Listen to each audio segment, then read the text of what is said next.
Hey everybody.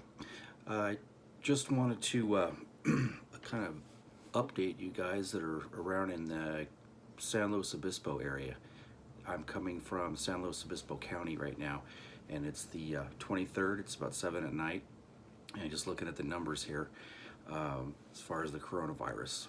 So California's under lockdown, as most of you know. They're not calling it lockdown, they're calling it shelter at home. But we're already seeing some closures today. In addition to that, they closed a couple of the big trailheads where people were congregating to go on hikes to get out of the house, and so those have been shut down. So we're watching things get shut down one by one, in addition to the restaurants and movie theaters and bars and stuff. Right now, California, I'm looking at Worldometer, like a lot of you, Worldometer. I've checked it out on DataX is the company that owns it. They're operating it. They claim to be non-partial and no agenda. I don't know, but they seem to have the fairly accurate numbers, and they're keeping them up to date. They seem to match a lot of the other numbers that you see. So I'm going off that, and right now California, they're showing a total of 40 deaths for the state. Now, this state, if you don't know it already, they show 39 million people living in California, and that's not including people who are not counted. So it's well over 40 million people in California. The county that I live in has right around 300,000 people. They have had no deaths. We had 27 yesterday. If you look at my last video, we had 27. Today we have 33. So for 100,000 people, I don't know if that's alarming to you. We need to put all this in perspective, right? So California has total cases of 2,100 cases. The county was changing the numbers just as I got on here, so I'm not sure exactly what the numbers are for the county, but I do know that they have 33 confirmed cases right now, no deaths. Half of those were considered to be from traveling. The cause was traveling. So there's a lot of numbers to look at here, and they're changing by the minute practically. So I just wanted to talk about panic, and you can look at these projected graphs, and you can look at the current graphs, and everything's, obviously it's going to spike up because of the testing. So now more testing has gone out, and so yeah, we're testing like there's no tomorrow. There's more people showing up as infected, of course, because we're testing more. So everybody's doing a good job of staying in place for the most part, I think, in California. I can't speak for other places. I know New York, they just went on shelter in place yesterday, I believe. And so the governor, Cuomo, came on and said that people are not complying. They're not doing what they should be doing. From what I can see here in the state, they're complying quite well. So hopefully it's going to work and flatten. Instead of this curve not being a curve, we're trying to flatten it out. And everybody talks about the curve, and that's what we're trying to do, obviously. From San Luis Obispo County, I just wanted to say that things could be worse.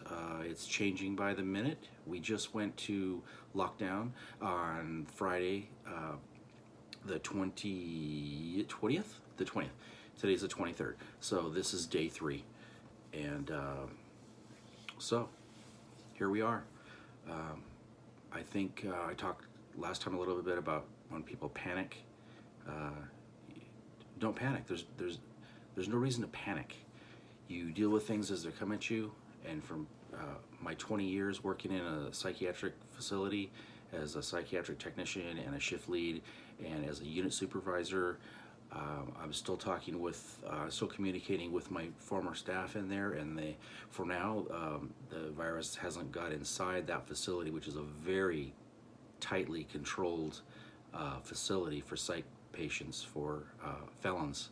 But it's very close quarters. Once it gets inside, they're gonna really have a tough time keeping it down, just because of the environment. So my prayers go out to them.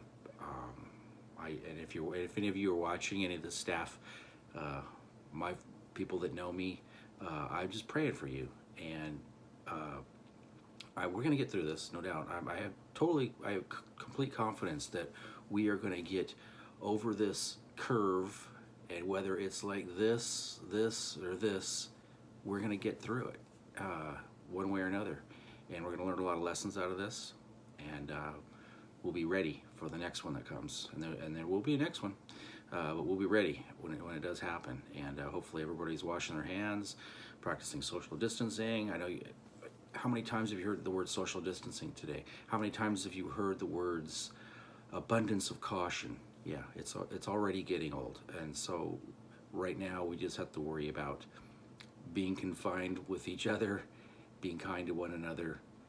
Don't let others panic around you. Don't let the panic around you influence you or affect you and cause you to panic. When people are panicking, talk to them, get them talking. Ask, why are you feeling the way you're feeling?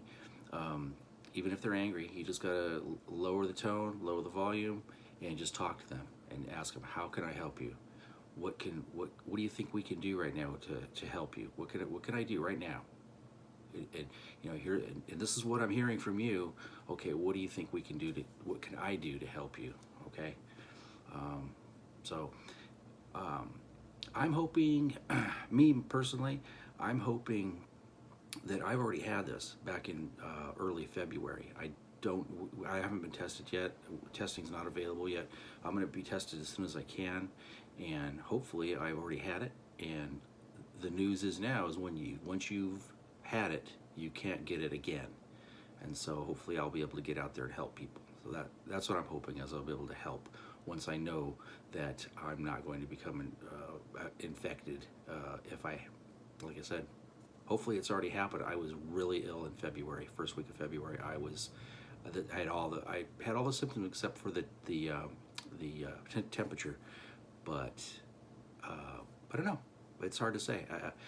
Without testing, you could have those symptoms and just have the regular flu and not know it, or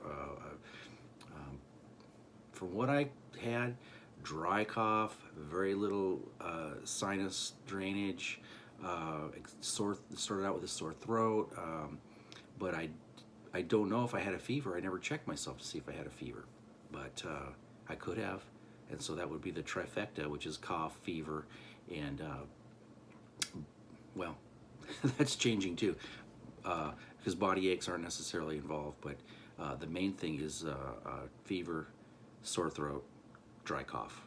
So I'm just hoping you guys stay safe.